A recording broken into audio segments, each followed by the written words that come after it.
Sanghar police के अब्दुल रहमान की काफियों को खराज तहसीन पेश किया गया। रिपोर्ट कर रहे हैं इशफाक सुलहरी। सांगड़ पुलिस के आईटी के फोकल पर्सन अब्दुल रहमान की काफियों से सांगड़ के आवाम को बहुत सारा रिलीफ हुआ है।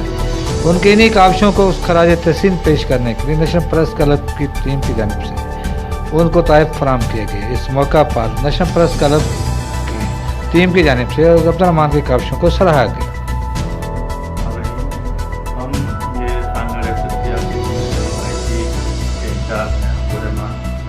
इनकी बड़ी काविशें हैं, ये बड़ी मेहनत से और दिलचस्पी से काम करते हैं।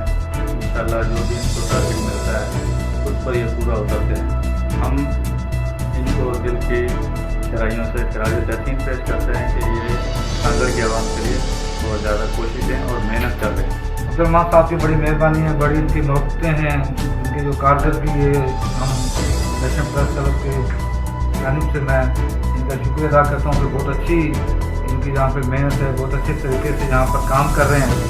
और मैं इस प्लेटफार्म के ज़रिए यहाँ की आला इंतज़ामिया जिसमें आईजी पुलिस के डिपार्टमेंट के तमाम जो एसपी वगैरह जो भी हैं, मैं उनसे अपील करूँगा कि अब्दुल रहमान की कारकर्दगी पर खराज तहसीन पेश करने के साथ साथ इनकी कारकर्दगी से इनके जो काम से फ़ायदा उठाएँ और ताकि सांगड़ की आवाम को फ़ायदा हो, पाकिस्तान की आवाम को फ़ायदा हो और उनकी जो मज़ीद उनकी जो रिक्वायरमेंट है उनको पूरा किया जाए ताकि जदीद तरीके से सांगड़ आवाम की खिदमत कर सकें।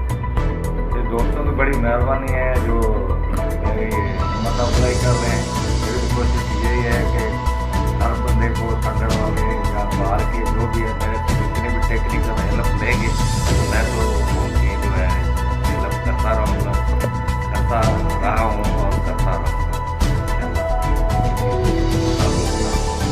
इस समर की है कि अगर सिंध गवर्नमेंट चाहते है कि सिंध के अंदर आईटी मजबूत हो, जराइम की शरह में कमी वाक़ हो, तो दूसरे समझ कि पुलिस डिपार्टमेंट आईटी डिपार्टमेंट को मजबूत करने के लिए उसे फाल किया जाए। कैमरा में अजीज रमान के साथ इशफाक सुलहरी।